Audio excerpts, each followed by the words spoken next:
2 Maccabees chapter 9.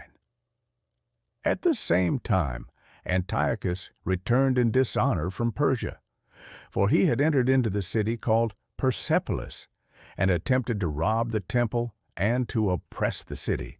But the multitude, rushing to arms, turned them to flight, and so it happened that Antiochus, after fleeing, returned in disgrace. And when he had arrived near Ecbatana, he realized what had happened to Nicanor and Timothy. And so, rising up in anger, he thought to turn back upon the Jews the injury done by those who had put him to flight.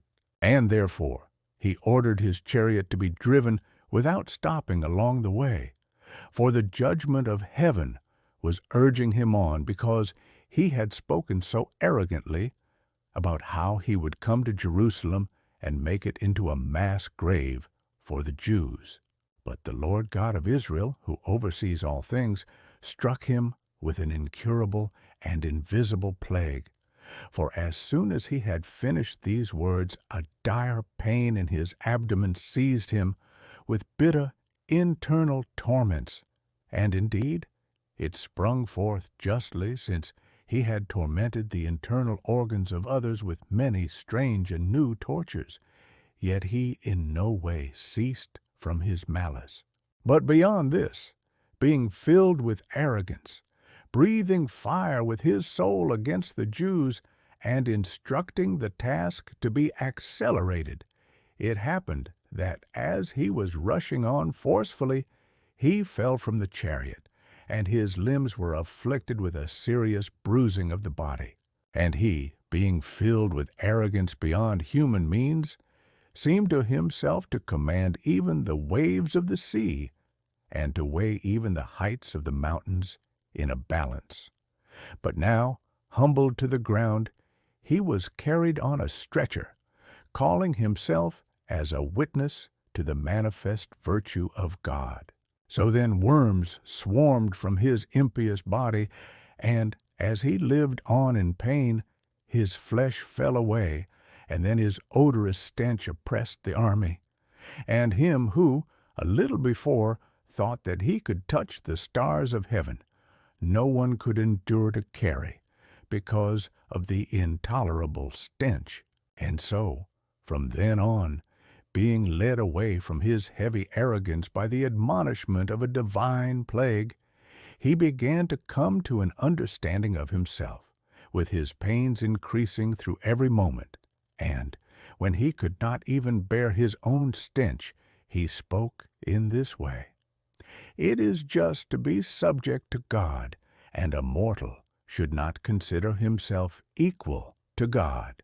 Then this wicked one prayed to the Lord, from whom, subsequently, there might be no mercy, and the city, to which he was going in haste to pull it down to the ground and to make it a mass grave, he now wanted to make free. And the Jews, whom he had said he certainly did not consider worthy even to be buried, but would deliver them to be torn apart by birds and wild beasts, and would exterminate them with their little ones, he now promised to make equal with the Athenians.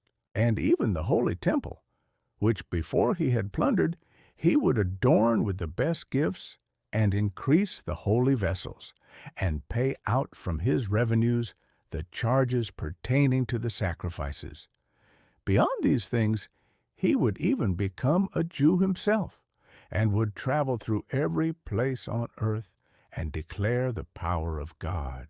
But when his pains did not cease, for the just judgment of God had overwhelmed him, in despair he wrote to the Jews, in the manner of a supplication, a letter, composed in this way: "To the very good citizens of the Jews, Antiochus, king and ruler, wishes much health and welfare and happiness. If you and your sons are faring well, and if everything is according to your will, we give very great thanks. And so, fixed in infirmity, yet kindly remembering you, I am returning from the places of Persia, and, having been seized by a serious infirmity, I considered it necessary to have a concern for the common good, not despairing in myself, but having a great hope to escape the infirmity. Moreover, considering that my father also, during the time that he led an army into the upper regions, revealed who would take up the leadership after him, so that if anything contrary should occur, or any if difficulties should be reported, those who were in the regions, knowing to whom the whole matter had been bequeathed, would not be disturbed. In addition to these things, considering that whichever are the nearest powers and neighbors lie in ambush for the right time and await the right event, I have designated my son Antiochus as king, whom I frequently commended to many of you while traveling in the upper provinces. And I have written to him what I have added below. And so I beg you and petition you that, remembering the public and private benefits, each one will continue to be faithful to me and to my son. For I trust that he will behave with moderation and humanity, and that, following my intentions, he will be impartial to you. And so the murderer and blasphemer, having been struck very badly, just as he himself had treated others, passed from this life in a miserable death on a journey among the mountains. But Philip, who was nurtured with him, carried away his body, and, fearing the son of Antiochus, went into Egypt to Ptolemy Philometor.